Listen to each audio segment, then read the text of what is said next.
Arturia Pigments is super great for creating generative music, and the new upgrade, Pigments 5, also optimized the sequencer and offers some additional functions for making generative music even more fun, which is why in this video I want to create some generative sequence together with you and show you some of the new features. My name is Yannis, welcome to this video and let's jump right into it. So what's actually new to the sequencer? For me, the most significant and fun tool is this generation box on the left side, because with just one click you can generate random melodies. And for the individual parts here, you need to increase the value of this little dice, because that means that it receives some randomization from this knob. And you can basically determine the intensity, so if it's all the way at 100, there will be lots of changes, and at 50% it will be a milder setting. And once you click the dice, you just generate a new melody. Now, of course, this sounds super random, but you can further determine the tone content by clicking on this scale menu here. And you have two lists. The left one is basically containing those traditional music terms for scales like major, minor, Lydian, mixolydian, melodic minor. And on the right side, which is probably more interesting for people that don't know so much about music theory, you have some more, I would call them emotional descriptions like acid, acid sour, desert, oriental, Asian pentatonic. While sometimes they are the same. I mean, you can see that acid has those tones, and then check Phrygian, it's basically the same tones. So I think it's just helpful for people that don't know much about those classic scales. And what's also very cool, save them, because here you can see that there's a save icon, and that means that you can only store the sequence without the preset, and you can also load up a sequence from another preset. So if you open this box here, you see there are some acid sequences, some acid sour sequences, or some sequences from the actual presets of Pigments that you can load into the synth. And I think that's really some great addition, because this way you can work in a way more flexible way. And sometimes if you create a cool sound, just apply a sequence, or if you make a cool sequence, just try it with different sounds. And there's another super powerful feature that got added that is quite hidden, because if you open the scale menu and scroll all the way down, you see those little sliders, which you can use for setting some probability for the notes you actually selected. So first you select the notes that are possible, because you can see, for example, D or D sharp, E flat is not possible. But then you can set individual probabilities. So you can say, okay, the C I want to have very often, maybe the C sharp as well. Also the E, because they are very charismatic. This is like the desert scale. I mean, now it switched to custom because I moved those sliders. But maybe the G I don't want to have so often. And here you can see the F, and the G also it has a low probability. But then again, the B flat I want to have more often. And then all the time you create a melody, you will have C, C sharp, and E more often than those other notes, for example. And I can just demonstrate this.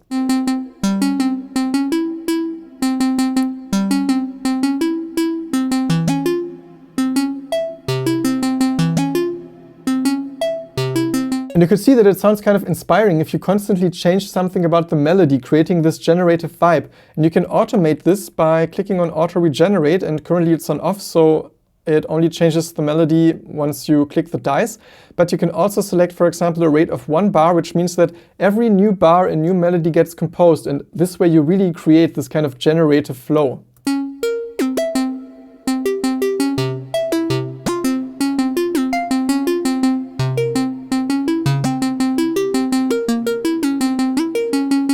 If you feel like the sound is still too random, you can also lock steps. So if I lock step 1, it will mean that it always plays a C, or if I change it to C sharp, C sharp. And this way you can build some main motive that is always going to be played, while around the motive you have some generative stuff happening, which I really like. And I think it's a very musical way of creating or composing melodies. And let's say we want to have the C on step 1, a C sharp on step 5, and maybe an E on step 9. And so now we still have a generative sequence, but you always hear those 3 pitches, no matter what happens.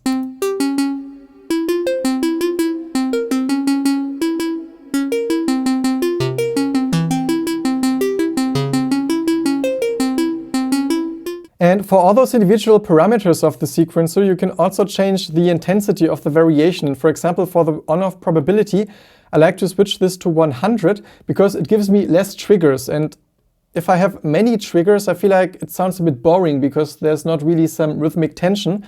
But if I change this to 100%, there'll be more steps left out, and this way it sounds rhythmically more engaging. And you can increase this effect even more by changing the probability, maybe not for our locked steps, but for all those other ones, so we will get even less triggers.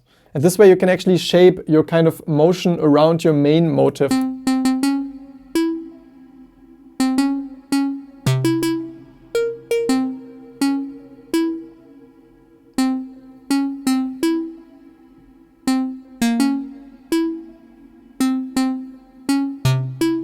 And those are the things you can do with the sequencer for creating the kind of generative vibes, but still we need to do some stuff to the sound because otherwise it sounds a little static. And there are some other ways of creating cool generative textures that I want to share with you. So for example, for the main sound that you can see here, and I don't want to break down everything by speaking about, you can just pause the video and copy the settings if you feel like, but otherwise it works with any sound. I really like to use a random envelope for modulating the envelopes. So for example, here you can see random 1 is 2 rings, so it generates some random values based on a 16th note grid. And this one is actually modulating the VCA attack and the VCA release. And it means that we don't always have exactly the same tone once a note gets triggered. Sometimes it sweeps in a little, sometimes it has more kind of decay, and it makes the sound way more active. So just listen to before and after.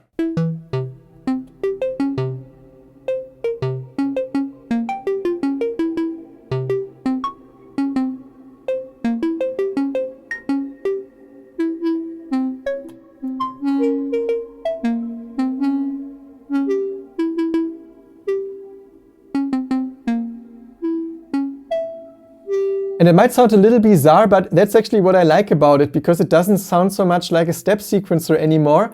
It has some human musical touch because the phrasing is very irregular and it's kind of difficult to see a pattern, which then again makes it more interesting to listen to because it's not just some machine that generates the same sound all the time. Now, you might remember from the intro that there was some sort of bass sound as well, and I want to show you how you can add this one because it's not playing all notes, and right now you don't hear it at all because the volume of engine 2, which is creating the bass sound, is just some 2 oscillator analog bass, as you can see here.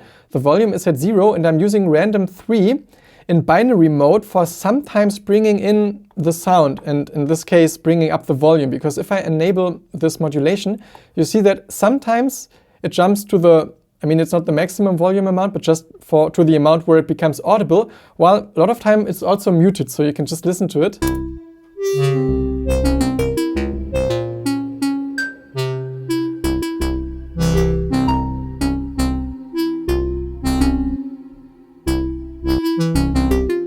By the way, in case you feel like supporting this channel, you can easily do so by quickly hitting the like button and also by subscribing to this channel.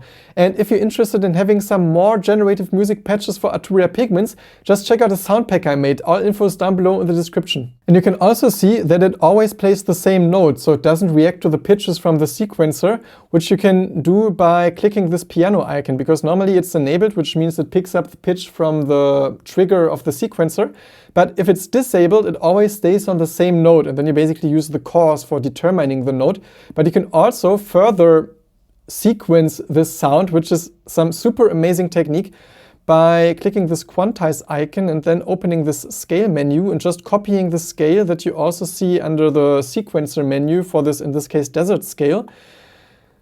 And using the third, in this case, second random envelope or random mode for changing the chords, and it will change the chords but in tune. So now it's basically synced to the same notes of the sequencer, but just in another order. So you basically create some second melody based on the same scale. And I feel like this is one of the most powerful features of Pigments. So now we have some counter melody.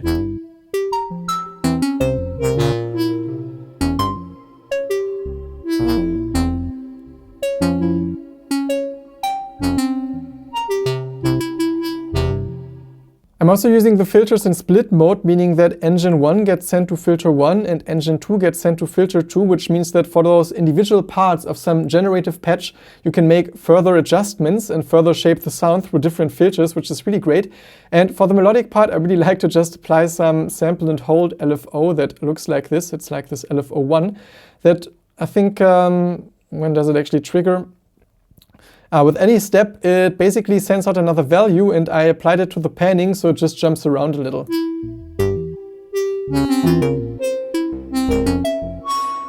If you're interested in more generative music techniques with Arturia Pigments, be warmly invited to check out this video and also this one here.